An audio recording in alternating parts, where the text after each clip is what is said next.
اور ان الفاظ کے معنی جو مختلف خطوں میں مختلف ہیں اور جملوں کی ترتیب کو بھی سیکھتا ہے۔ پھر دوسرا مرحلہ یہ پریڈکشن کرتا ہے یعنی پیش گوئی۔ جب آپ چیٹ جی پی ٹی کو کوئی سوال دیتے ہیں تو یہ ماڈل اس بات کی پیش گوئی کرتا ہے کہ آپ کے سوال یا جملے کے بعد کون سا جواب یا جملہ سب سے مناسب ہوگا۔ اس پیش گوئی کی بنیاد جو ہے وہ تربیت کے دوران سیکھے گئے پیٹرن اور معلومات پر ہوتی ہے۔ تیسرا مرحلہ human feedback. ChatGPT کو بہتر بنانے کے لیے انسانی ماہرین کا فیڈ بیک بھی شامل کیا جاتا ہے تاکہ یہ زیادہ درست اور مناسب جوابات فراہم کر سکے۔ یعنی مثال میں چیٹ جی پی ٹی کو کہوں کہ مجھے موٹر سائیکل کو سٹارٹ کرنا ہے تو مجھے سب سے پہلے کیا کرنا پڑے گا، تو چیٹ جی پی ٹی اگر مجھے یہ کہے کہ آپ کو موٹر سائیکل پہ سب سے پہلے بیٹھنا پڑے گا اور پھر اس کے اگنیشن کے اندر چابی کو گھمانا پڑے گا، تو اور اگر میں چیٹ جی پی ٹی کو یہ کہوں کہ نہیں، موٹر سائیکل کے اوپر بیٹھ کر سب سے پہلے مجھے حفاظتی طور پر سٹینڈ کو اٹھانا پڑے گا، اب اگر یہی سوال چیٹ جی پی ٹی سے کوئی اگلی بار کوئی اور شخص کرے تو وہ اس چیز کو مد نظر بھی رکھے گا جو میں نے اسے بتائی تھی۔ تیسری بات ہے کہ جنریشن تحقیق کرتا ہے۔ آپ کے سوال کے بعد چیٹ جی پی ٹی ایک تخلیقی عمل کے ذریعے آپ کے سوالات کا جواب دیتا ہے یا کسی موضوع پر گفتگو کرتا ہے۔ یہ ماڈل جو ہے یہ عمومی معلومات، مشورے اور تخلیقی مواد فراہم کرنے کے قابل ہے، لیکن اس کا علم جو ہے، آپ چیٹ جی پی ٹی سے کوئی سوال پوچھیں گے تو وہ آپ کو جواب میں کہے گا کہ میرے پاس 2023 اکتوبر تک کی معلومات ہے، میں ریئل ٹائم آپ کو کچھ بھی نہیں بتا سکتا۔ لیکن اگر آپ paid ChatGPT لیتے ہیں تو وہ آپ کو حقیقی طور پر اسی وقت ہونے والے واقعات کی رونمائی کے حوالے سے بھی گائیڈ لائن فراہم کرتا ہے۔ آپ چیٹ جی پی ٹی سے مختلف موضوعات پر بات کر سکتے ہیں، چاہے وہ تعلیم ہو، ٹیکنالوجی ہو، صحت ہو یا روزمرہ کی گفتگو ہو۔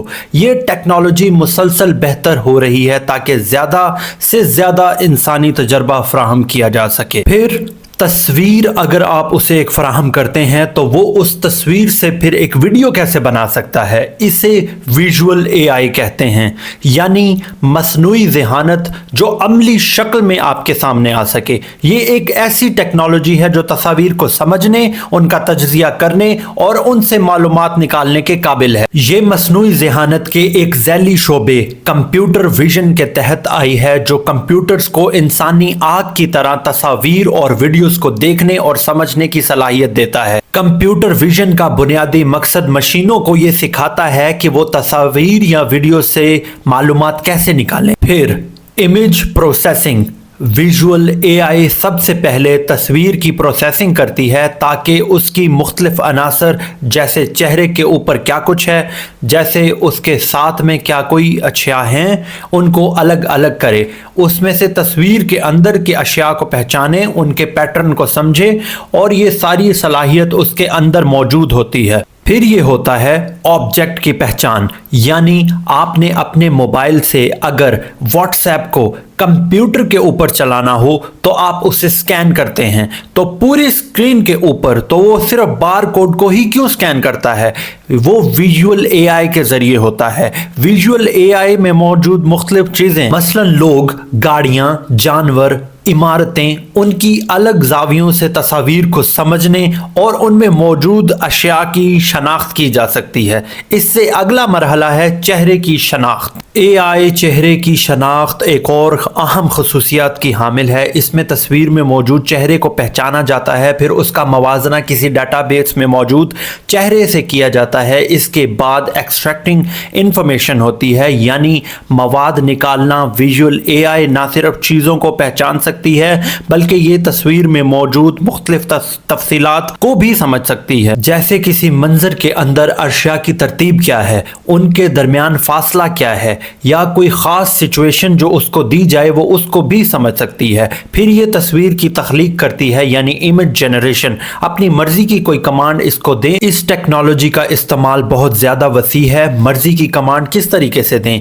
یعنی آپ اس کے اوپر جا کر یہ لکھیں کہ مجھے ایک ایسے شخص کی تصویر درکار ہے جو درخت کی ٹہنی کے اوپر بیٹھا ہوا کچھ کھا رہا ہے، یہ منٹوں میں آپ کو تصویر تیار کر کے دے دے گی، لیکن وہ تصویر تیار کرنے میں جتنا وقت لگے گا اگر آپ اسی وقت میں یہ کہیں کہ وہ کھا رہا ہے مجھے اس کی ویژولز چاہیے تو یہ اس کی ویڈیو بھی بنا کر دے گا۔ لیکن اس کے ساتھ ساتھ اس کا استعمال کس میں ہوتا ہے؟ سیلف ڈرائیونگ میں، یعنی خودکار گاڑیوں میں، روڈ کی شناخت کے لیے، میڈیکل امیجنگ میں، بیماریوں کی شناخت کے لیے، فیکٹریز کے اندر خودکار معائنہ یعنی انسپیکشن کے لیے، سیکیورٹی کے لیے، چہروں کی پہچان کے لیے۔ آپ ایک ویڈیو سے کسی دوسری ویڈیو کو بھی بنا سکتے ہیں۔ اس میں مختلف تکنیکوں کا استعمال ہوتا ہے تاکہ ویڈیو کے ہر فریم کو سمجھا جا سکے، اس میں موجود اشیاء، ماحول اور حرکات کو پہچانا جا سکے اور پھر ان کو تبدیل کیا جا سکے۔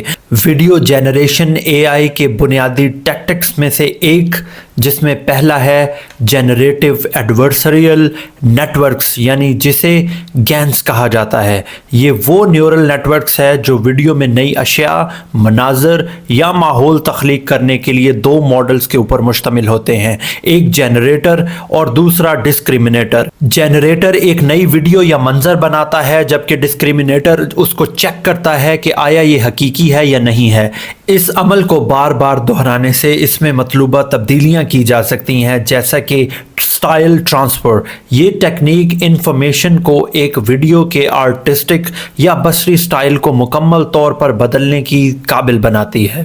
اس میں ایک ویڈیو کے انداز کو دوسری ویڈیو یا تصویر کے سٹائل سے تبدیل کیا جا سکتا ہے۔ مثال کے طور پہ آپ ایک ویڈیو بنائیں کسی کی کھانا کھاتے ہوئے اور آپ کہیں کہ مجھے اسی طریقے کی ویڈیو چاہیے جس میں کوئی اور شخص کھانا کھا رہا ہو، تو وہ بھی ویڈیو آپ کو بنا کر دے دے گا، جیسے کہ کوئی ایک عام منظر ایک فنکارانہ پینٹنگ کے طرح نظر آنے لگے گا۔ یہ ایسی تبدیلیاں کر کے دے دے گا۔ سٹائل ٹرانسفر کی مدد سے ویڈیوز کے اندر رنگ بھرے جا سکتے ہیں، بناوٹ بنائی جا سکتی ہے، ماحول تبدیل کیا جا سکتا ہے۔ پھر ہے ڈیپ لرننگ اور موشن انالیسس۔ ویڈیوز میں حرکت کو سمجھنا بہت ضروری ہے، یعنی میں اگر بول رہا ہوں، اگر میری بھویں اوپر اٹھ رہی ہیں یا ہاتھوں کے اشارے ایسے کر رہا ہوں، تو ہر فریم میں موجود اشیاء کی پوزیشنز اور حرکت کو پہچاننا اس کا ایک بہت بڑا آرٹ ہے۔ موشن انالیسس کے ذریعے وہ سیکھا جاتا ہے کہ ویڈیو میں حرکت پذیر اشیاء کی ترتیب اور اس کا تعلق کیسے ہے، پھر ان کو تبدیل کر کے ایک نیا منظر تخلیق کیا جاتا ہے۔ پھر ہے سنتھیٹک ویڈیوز۔ اے آئی آپ کی دی ہوئی ویڈیوز کے ڈیٹا سے سیکھ کر بالکل نئی ویڈیو بھی بنا سکتا ہے جس میں سارے مناظر مصنوعی ہوتے ہیں۔ یہ طریقہ جو ہے فلمز اور گیمز کے لیے بھی استعمال ہوتا ہے، جہاں مختلف چیزوں کو خود بخود اینیمیٹ کر کے حقیقت کے قریب ترین مناظر تخلیق کیے جا سکتے ہیں۔ پانچواں اس کا جو مرحلہ ہے وہ ہے سیکوینس ٹو سیکوینس۔ یہ ماڈل ویڈیوز کے فریمز کو ایک ترتیب سے سمجھتے ہیں اور جنریٹ کرتے ہیں۔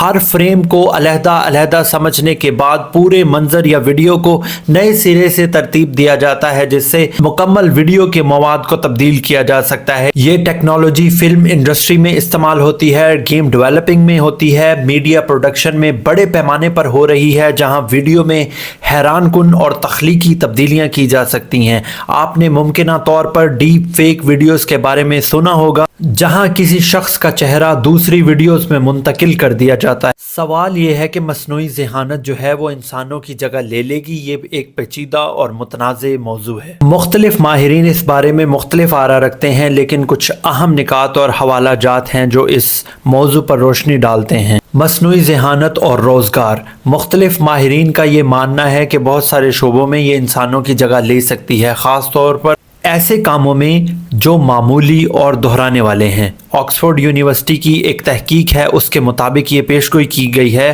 کہ اگلے 20 سے 30 سالوں میں تقریباً 47% ملازمتیں آٹومیشن کی وجہ سے ختم ہو جائیں گی، کیونکہ یہ کام عموماً مینوفیکچرنگ، ٹرانسپورٹ اور کسٹمر سروس جیسے شعبوں کے اندر موجود ہے۔ نئی ملازمتوں کی تخلیق بھی ہوگی۔ کچھ ملازمتیں ختم ہو سکتی ہیں، لیکن یہ نئی ملازمتوں کے مواقع بھی پیدا کرے گی۔